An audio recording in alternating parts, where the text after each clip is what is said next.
সুপ্রিয় দর্শক মণ্ডলী, আসসালামু আলাইকুম। নিজেকে জানুনের আজকের এই পর্বে আপনাদের সবাইকে স্বাগত জানাচ্ছি। গত পর্বে আমরা আলোচনা করেছিলাম যে একটি কোষের বিভিন্ন পার্টগুলো, যে একটি কোষের মধ্যে কি কি ধরনের অঙ্গাণুগুলো থাকে, তাদের কাজ, তাদের গঠনগুলো নিয়ে। যারা সেই পর্বটি দেখেনি তারা অবশ্যই সেই পর্বগুলো দেখে আসবেন এবং সবচাইতে ভালো হয় যদি এই কোর্সটা সম্পূর্ণ প্রথম থেকে আপনারা দেখতে থাকেন। তো আজকে আমরা আলোচনা করব হচ্ছে কোষের বিভাজন নিয়ে। কোষ বিভাজন বলতে কি, যে আমরা যখন ছোট ছিলাম, মানে আমরা যখন মায়ের পেটে ছিলাম, তখন কিন্তু আমাদের একটি মাত্র কোষ ছিল। এই যে একটি মাত্র কোষ, কত ক্ষুদ্র একটি কোষ, সেটি বাড়তে বাড়তে দুটি হলো, আবার দুটি থেকে চারটি হলো। এভাবে বাড়তে বাড়তে বাড়তে বাড়তে আমাদের এত বড় একটি দেহ গঠিত হলো। তো এই যে একটি কোষ থেকে দুইটি কোষ হলো, এই যে প্রক্রিয়াটি, এটি একটি জটিল প্রক্রিয়া, আবার একটি মজার প্রক্রিয়া। না জানলে নয়, এরকম আজকের প্রক্রিয়াগুলো নিয়ে আজকের এই পর্বটি হচ্ছে কোষ বিভাজন বা সেল ডিভিশন। তো আমরা একটু লিখে নিই যে কোষ, এটা তো কোষ, এটা কিভাবে বিভাজন হয়। আজকে আমাদের এটাই হচ্ছে পর্ব। তো দেখুন, আমাদের কোষ কিন্তু যে বিভাজিত হচ্ছে, এটি কিন্তু শুধুমাত্র একটি প্রক্রিয়ার মাধ্যমেই হচ্ছে এমনটি নয়। এই কোষ বিভাজনের কিন্তু তিনটি প্রক্রিয়া আছে। তিনটি প্রক্রিয়া হচ্ছে, একটা হচ্ছে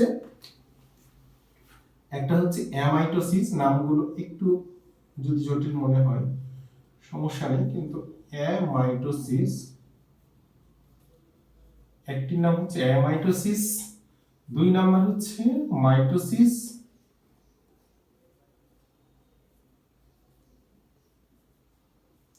এবং তিন নাম্বার হচ্ছে মিওসিস। এই তিনটি প্রক্রিয়ায় কোষ বিভাজিত হয়। তবে আমাদের সাধারণভাবে আমরা যে কোষ বিভাজন বলতে বুঝি, যে আমাদের হাত পায়ের যে কোষগুলো একটি থেকে দুটি হচ্ছে, দুটি থেকে চারটি হচ্ছে, এভাবে আমাদের দেহের বৃদ্ধি ঘটছে, এটা কিন্তু হচ্ছে এই মাইটোসিস প্রক্রিয়ার মাধ্যমে হয়ে থাকে। আর অ্যামাইটোসিস প্রক্রিয়াটা হচ্ছে যে মানুষের দেহে এই প্রক্রিয়ায় কোষ বিভাজিত হয় না। এটা হচ্ছে ব্যাকটেরিয়া, ইস্ট বা এই ধরনের অনুন্নত যে প্রাণীগুলো আছে, ক্ষুদ্র ক্ষুদ্র প্রাণী বা সরল প্রকৃতির প্রাণী, তাদের কোষ বিভাজিত হয় এই অ্যামাইটোসিস প্রক্রিয়ায়। যেমন অ্যামিবা, কিভাবে এটা হয় আমরা প্রথমে যদি অ্যামাইটোসিস নিয়ে একটু কথা বলি। দেখুন যে একটি কোষ, ভেতরে থাকে একটি নিউক্লিয়াস এবং বিভিন্ন অঙ্গাণু থাকে, কোনো সমস্যা নেই।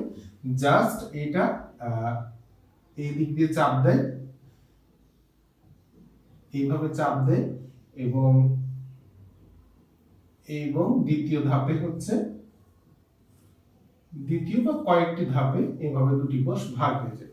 এর মধ্যে কোনো জটিলতা নেই অ্যামাইটোসিসে। আর মাইটোসিসে প্রক্রিয়াটি একটু কয়েক ধাপে বিভক্ত। আর মাইটোসিসে হচ্ছে আমি যেটা দেখালাম, যে একটি থেকে দুটি হচ্ছে, মানে প্রথমে যে কোষের যে নিউক্লিয়াসটা আছে, সেই নিউক্লিয়াসটা প্রথমে দুইটি ভাগ হবে। এরপরে যে বাইরের যে সাইটোপ্লাজমটা অংশটা আছে, সেই সাইটোপ্লাজমটা আবার দুই দিক থেকে চাপ দিবে এভাবে, এবং লাস্টে কি হবে, দুইটি শিশু কোষে, দুইটি অপত্য কোষে বা শিশু কোষে পরিণত হবে। এটা হচ্ছে মাইটোসিস প্রক্রিয়া। আর মিওসিস প্রক্রিয়াটা হচ্ছে কি, মিওসিস প্রক্রিয়াটা আমাদের জনন কোষে হয়ে থাকে। জনন কোষটা কি, যে শুক্রাণু বা ডিম্বাণুতে হয়ে থাকে। শুক্রাণু এবং ডিম্বাণুতে কি হয়, যে প্রথমে এই যে একটি নিউক্লিয়াস, এটি হচ্ছে কোষ, এই কোষটি প্রথমে নিউক্লিয়াসটি ভাগ হবে,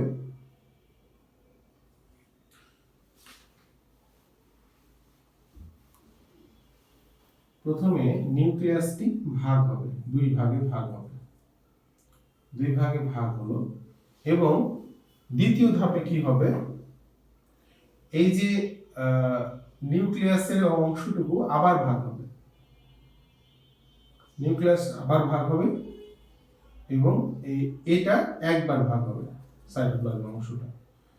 ফলে কি হচ্ছে, চারটি নিউক্লিয়াস তৈরি হয়, চারটি কোষ তৈরি হচ্ছে একটি থেকে। দুইটি ধাপে সম্পন্ন হয় এই মিয়োসিস প্রক্রিয়া। ফলে এখানে নিউক্লিয়াস দুইবার ভাগ হচ্ছে, কিন্তু এই যে সাইটোপ্লাজমটা একবার ভাগ হচ্ছে। এটা হচ্ছে মিয়োসিস প্রক্রিয়া। আজকে আমরা মেইনলি আলোচনা করব মাইটোসিস প্রক্রিয়াটা নিয়ে, কারণ কোষ বিভাজন বলতে আমরা যা বুঝি সেটা সেই মাইটোসিস প্রক্রিয়া।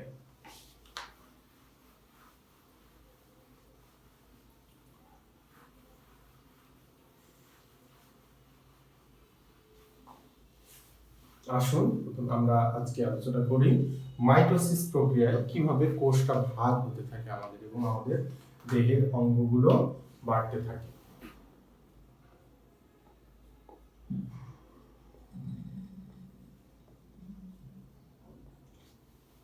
মাইটোসিস প্রক্রিয়া, দেখুন মাইটোসিস প্রক্রিয়ায় কোষ একটি থেকে দুটি হবে।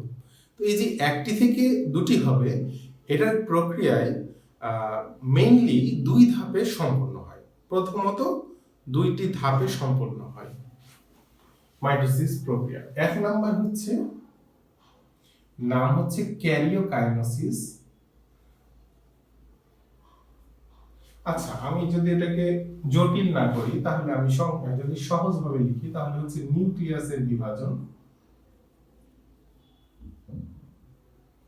নিউক্লিয়াসের বিভাজন এবং দ্বিতীয় ধাপে হচ্ছে সাইটোকাইনেসিস বা সাইটোপ্লাজমের বিভাজন। আমি জটিল না করে সহজভাবে বোঝার জন্য আর ওই টার্মগুলো আমি ব্যবহার করছি না বা লিখছি না। সাইটোপ্লাজমের বিভাজন। তো যে নিউক্লিয়াসের বিভাজন এটাকে বলা হয় ক্যারিওকাইনেসিস এবং সাইটোপ্লাজমের যে বিভাজনটা সেটাকে বলা হয় সাইটোকাইনেসিস। তো প্রথমে নিউক্লিয়াসের বিভাজনটা সংগঠিত হয়। নিউক্লিয়াসের বিভাজনটা যখন সংগঠিত হয় তখন এখানে আবার কয়েকটি ভাগ আছে। আমি নিউক্লিয়াসের বিভাজন সম্পর্কে কথা বলবো। নিউক্লিয়াসের বিভাজনের সময় এক নাম্বার হয় হচ্ছে প্রোফেজ। প্রথম যে ধাপটা সেটার নাম হচ্ছে প্রোফেজ। তবে এখানে যে ধাপগুলো ভাগ করা হয়েছে, যে এক একটি ধাপ করে, তো এই যে ধাপগুলো আসলে এরকম ভাবে ধাপে ধাপে কোষ বিভাজিত হয় না।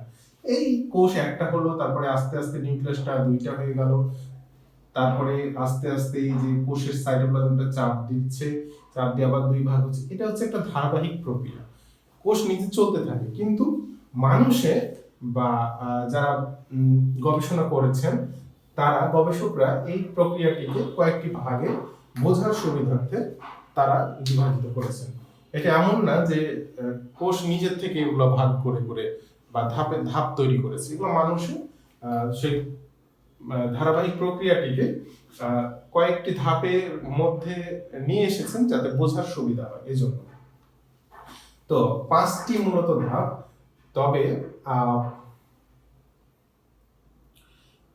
এই যে 5টি ধাপ শুরুর আগে একটি প্রস্তুতি ধাপ আছে।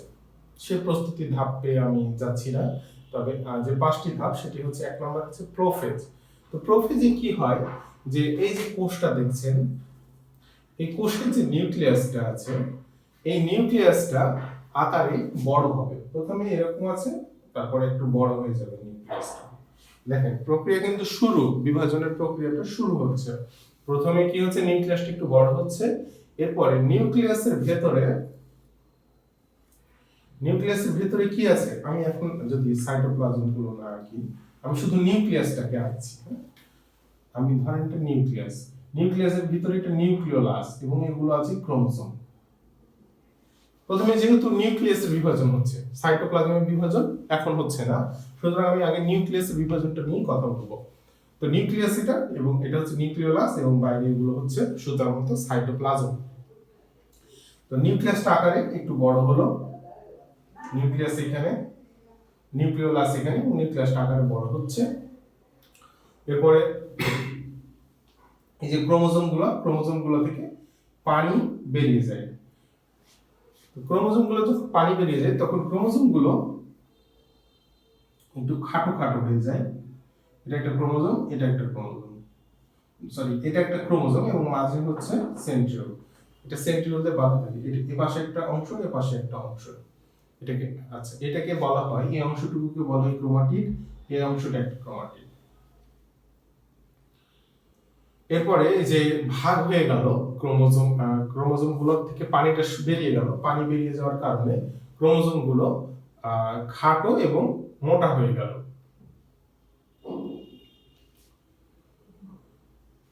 এরপরে কি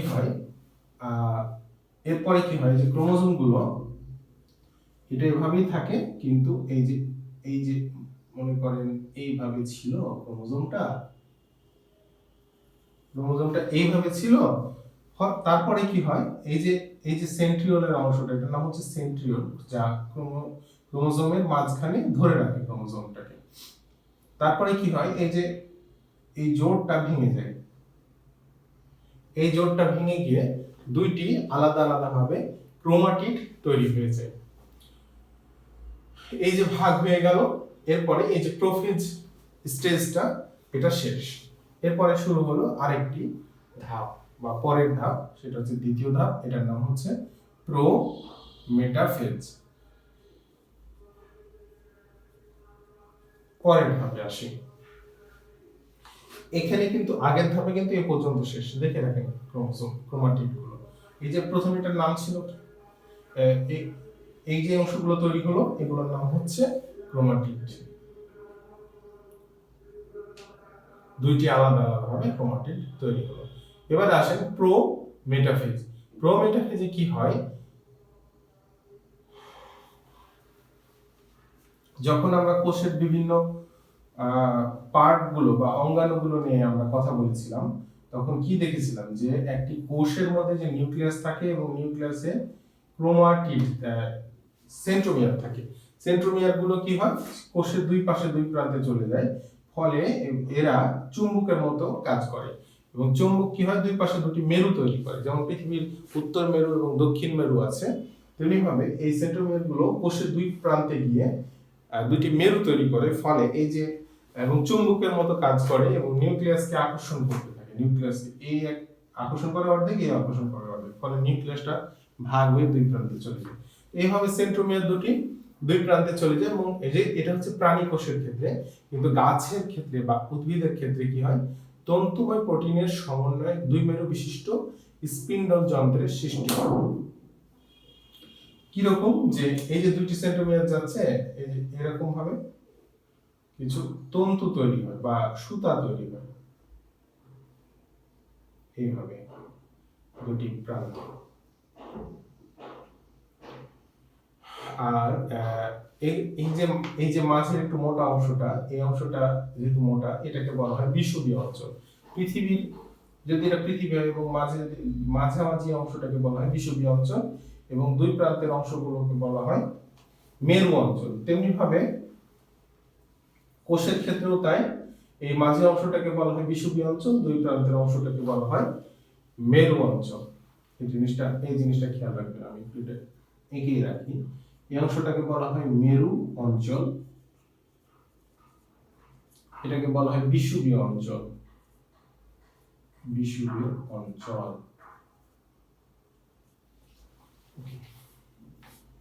এরপরে কি হয় দেখুন, যে এই যে মাঝে যে নিউক্লিয়াসটা আছে, আমি কিন্তু এটা পুরো কোষটা এঁকেছি এবং কোষের সেন্ট্রোমিয়ার দুটি দুই প্রান্তে চলে গিয়েছে।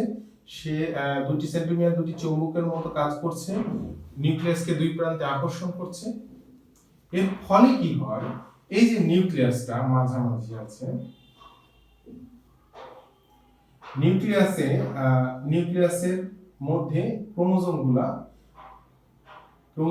এই ট্র্যাকশনের মধ্যে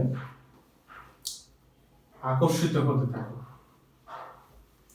আমি নিউক্লিয়াস আঁকি শুধু। নিউক্লিয়াসের মধ্যে দুই প্রান্তে, এটি কিন্তু নিউক্লিয়াস, তন্তুগুলো আছে এবং এই তন্তুতে ক্রোমাটিড গুলো বা ক্রোমোজোম গুলো লেগে যায়। সবগুলো তন্তুতে লাগে না, কিছু কিছু তন্তুতে ওই যে ক্রোমোজোমের যে আমি এঁকেছিলাম এই যে এইভাবে, এগুলো এই সেন্ট্রিওল অংশটা এখানে এসে লেগে যায় এবং এগুলো এইদিকে থাকে, এটা এইদিকে থাকে, এটা এইদিকে থাকে, এটা এইদিকে থাকে। অর্থাৎ এই সেন্ট্রিওল গুলো বিষুবীয় অঞ্চলে থাকে এবং এই ক্রোমোজোমের যেই অংশগুলো সেগুলো হচ্ছে মেরুর দিকে মুখ করে থাকে। এরপরে কি হয়, এই যে এখানে নিউক্লিওলাস আছে, নিউক্লিওলাসটা ছিল সেটা আস্তে আস্তে বিলুপ্ত হয়ে যাবে, মুছে যায় এবং বাইরের যে নিউক্লিয়ার মেমব্রেনটা থাকে বা নিউক্লিয়াসের যে পর্দাটা থাকে সেটাও আস্তে আস্তে মুছে যায়। এভাবে আস্তে আস্তে শেষ হয় হচ্ছে প্রোমেটাফেজ ধাপটি। এবারে আসুন পরের ধাপ, সেটার নাম হচ্ছে মেটাফেজ ধাপ। আমি একটু ভুল বলেছি, সেটা হচ্ছে প্রোমেটাফেজ ধাপে এটা সম্পূর্ণ বিলুপ্ত হয় না, এটা আস্তে আস্তে বিলুপ্ত হতে থাকে এবং যে নিউক্লিওলাস সেটাও বিলুপ্ত হতে থাকে। কিন্তু মেটাফেজ ধাপে এসে এটা সম্পূর্ণ বিলুপ্ত হয়ে যায়, এই নিউক্লিয়ার মেমব্রেনটা এবং এই নিউক্লিওলাসটাও সম্পূর্ণ বিলুপ্ত হয়ে যায়। এখান থেকে সর্বাধিক, এরপরে ক্রোমোজোম গুলো কি হয়, সর্বাধিক মোটা এবং খাটো হয়, সবচেয়ে মোটা এবং খাটো হয় এখানে এই ধাপে এসে, এবং এগুলো মেরুমুখী অবস্থান করে এবং কিছু পরে কি হয়, এই যে সেন্ট্রিওল গুলো এই যে ক্রোমোজোম গুলোকে ধরে রেখেছিল, এরপরে এই সেন্ট্রিওলটা নিজেও ভাগ হয়ে যায়, নিজেও দুটি ভাগ হয়ে যায়, দুটি অংশ, এবং তারা কিভাবে থাকে, এইভাবে এবং এইভাবে, এই একটা শূন্য থাকে, এই একটা শূন্য, এই একটা শূন্য, এই একটা শূন্য, এইভাবে ক্রোমোজোম গুলো ভাগ হয়ে যায় মেটাফেজ ধাপে। এরপরে আসুন পরের ধাপ, সেটা হচ্ছে অ্যানাফেজ।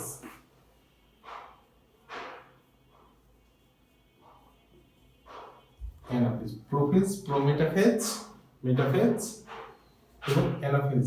আচ্ছা, মেটাফেজটা ছিল তৃতীয় ধাপ এবং অ্যানাফেজটা হচ্ছে চতুর্থ ধাপ। অ্যানাফেজ ধাপে এই যে নিউক্লিয়াসটা এবং এই যে এখান থেকে যে তন্তুটা তৈরি হয়েছিল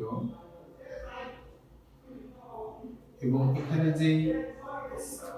যে সেন্ট্রিওল গুলো লেগেছিল ক্রোমোজোম সহ,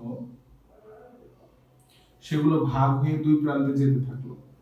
অ্যানাফেজ কি হয় যে এই প্রান্তে কিছু যাবে, এই প্রান্তে কিছু আসবে, এই প্রান্তে কিছু যাবে, এই প্রান্তে কিছু আসবে, এভাবে সেন্ট্রিওল গুলো দুই ভাগে বিভক্ত হতে থাকে, মানে দুই প্রান্তে যেতে থাকে। এরপরে এই যে তারা যাচ্ছে, এই যে ক্রোমোজোম গুলো দুই প্রান্তে যাচ্ছে, এই ক্রোমোজোম গুলো যাওয়ার সময় তারা বিভিন্ন আকৃতি ধারণ করে। একটা হচ্ছে এইরকম আকৃতি, একটা হচ্ছে এইরকম আকৃতি, একটা হচ্ছে এরকম আকৃতি, একটা হচ্ছে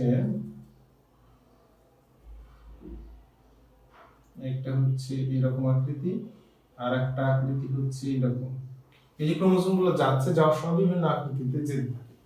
তাহলে দেখুন এই যে বিভিন্ন আকৃতিতে যাচ্ছে, এটা দেখতে ভি এর মতো, এটা দেখতে এল এর মতো, এটা দেখতে জে এর মতো, এটা দেখতে আই এর মতো। এই যে বিভিন্ন আকৃতিতে যাচ্ছে, এগুলোকে বলা হয় ভি এল জে আই। এই চারটি আকৃতিতে তারা যেতে থাকে এবং এগুলোর আরেকটি নাম হচ্ছে, এটার নাম মেটাসেন্ট্রিক, এটার নাম হচ্ছে সাবমেটাসেন্ট্রিক, এটা হচ্ছে অ্যাক্রোসেন্ট্রিক এবং এটা হচ্ছে টেলোসেন্ট্রিক। আমরা আর সেগুলো লিখলাম না। এইভাবে দুই ভাগে বিভক্ত হয়ে যেতে থাকে এবং এগুলো সর্বাধিক মোটা হয় বা অনেক মোটা হয়ে থাকে।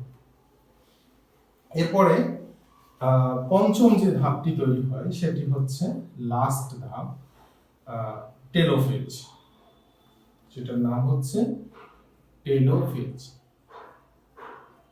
পঞ্চম ধাপটির নাম হচ্ছে টেলোফেজ। টেলোফেজ ধাপে কি হয়, প্রোফেজ ধাপে যেগুলো হয়েছিল, মানে প্রথম ধাপে যে ঘটনাগুলো ঘটেছিল টেলোফেজে তার বিপরীত ঘটনাগুলো ঘটতে থাকে। এই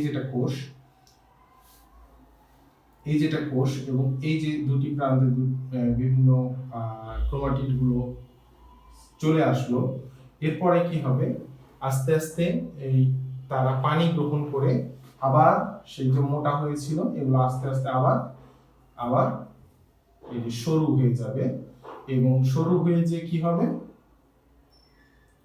সরু হয়ে যে তারা সেই ক্রোমোজোম গুলো যেরকম এই যে নিউক্লিয়াসকে ঘিরে এই যে সুতোর মতো হয়ে থাকতো সেরকম আস্তে আস্তে হয়ে যাবে পানি গ্রহণ করে। আবার এটাকে অনেক গবেষণায় দেখা গেছে শুধু পানি গ্রহণ করে যে এটা সরু বা লম্বা হয়ে যায় তা না, এটা অনেক জটিল প্রক্রিয়ার মাধ্যমে সেটি লম্বা এবং সরু হয়ে যায় ক্রোমোজোমগুলো। তারপরে সেটা আস্তে আস্তে নিউক্লিওলাসটা প্রকাশ্য হবে, নিউক্লিয়ার মেমব্রেনটা প্রকাশে চলে আসবে। এরপরে একটি সুন্দর পুনর্গঠিত দুটি ছোট ছোট বা অপত্য নিউক্লিয়াস তৈরি হবে বা ডটার নিউক্লিয়াস, দুঃখিত, নতুন শিশু নিউক্লিয়াস গুলো তৈরি হবে। তো এটা হচ্ছে টেলোফেজ। ফলে এই যে prophase, prometaphase, metaphase, anaphase, telophase, এই যে 5টি ধাপে কোষটা সম্পূর্ণ দুটি নিউক্লিয়াসে বিভক্ত হয়ে গেল, কোষের একটি নিউক্লিয়াস থেকে দুটি সম্পূর্ণ নিউক্লিয়াসে বিভক্ত হয়ে গেল, এটাকে বলা হচ্ছে ক্যারিওকাইনেসিস। এর পরের ধাপটা হচ্ছে সাইটোপ্লাজমের বিভাজন বা সাইটোকাইনেসিস। তবে সাইটোপ্লাজমের বিভাজনটা ততটা জটিল নয়। সাইটোপ্লাজমের বিভাজনটা কি হয়, যে এই যে সাইটোপ্লাজমটা তখন এই যে দুই দিক দিয়ে চাপ দিয়ে, যেমন অ্যামাইটোসিসে যেভাবে ভাগ বলেছিলাম তেমনি ভাবে দুই পাশ থেকে দুইটি চাপ দেয় এবং পরের ধাপে ছোট ছোট অপত্য বা শিশু দুটি নতুন কোষে তৈরি হয় এবং কোষের যে অন্যান্য যে অঙ্গাণুগুলো সেগুলো দুই প্রান্তে যেগুলো ছিল সেগুলো সমানভাবে বন্টন হয়ে দুই কোষে অবস্থান করে এবং এগুলোকে বলা হয় ডটার সেল। কেন ডটার সেল বলা হয় বা সান সেল বলা হয় না, কেন সন সেল বলা হয় না, যে মানে এগুলো তো হচ্ছে কি কন্যা কোষ। কারণ বলা হয় যে এই যে কন্যা কোষগুলো একসময় এগুলো আবার বড় হবে, এগুলো আবার দুই ভাগে বিভক্ত হবে, বিভাজিত হবে। ফলে যেহেতু ডটার সেল এরাই একদিন মা হবে বা একটি ডটার সেল তারা নতুন জন্ম দিতে পারবে, কিন্তু একটি পুরুষ যদি সেল বলা হতো তাহলে কিন্তু এগুলো বিভাজিত হওয়ার কথা না, বা পুরুষ হলে যেহেতু বিভাজিত হয় এই জন্য এগুলোকে বলা হয় ডটার সেল বা কন্যা সেল। তো এই যে দুটি নতুন ভাবে বিভাজিত নতুন দুটি কোষ তৈরি হলো, এইভাবে আমাদের এক একটি কোষ বিভাজিত হতে আছে। সেটা এক বিশাল আল্লাহর নিয়ামত এবং সেটা একটা বিশাল আল্লাহর রহমত যে আমাদের কোষগুলো সুন্দরভাবে বিভাজিত হচ্ছে একটা নিয়মে। যদি অনিয়মে বিভাজিত হতে থাকে, যে নিয়মে বিভাজিত হওয়ার কথা সেটা বিভাজিত না হয়ে একাধারে অনেকগুলো কোষ বিভাজন শুরু হয়ে যায় কোনো জায়গায়, তাহলে সেটা একটা মারাত্মক পরিণতি আমাদের দেহে গঠন করে। যদি কোনো একটা জায়গায় দেখেন যে এরকম ভাবে কোষ অনেক বিভাজিত হতে আছে, ফলে ওই জায়গাটার অংশটা ওই জায়গার অংশ একটু বৃদ্ধি পেয়েছে, ফলে ওই জায়গায় একটু উঁচু বা মোটা তৈরি হয় এবং সেটাকে বলা হয় টিউমার। কিছু কিছু টিউমারের আরো একটু মারাত্মক ধরন করে এবং সেই টিউমার গুলো হয় হচ্ছে ক্যান্সার। এই হচ্ছে কোষ বিভাজনের প্রক্রিয়া এবং অস্বাভাবিক কোষ বিভাজন ঘটলে এই ধরনের সমস্যা তৈরি হতে পারে। তো আজকে পর্বটি এ পর্যন্তই ছিল। সকলকে ধন্যবাদ পর্বটি দেখার জন্য, আর পরবর্তী পর্বগুলো দেখার আমন্ত্রণ রইল। আজকে এখানে শেষ করছি। আসসালামু আলাইকুম।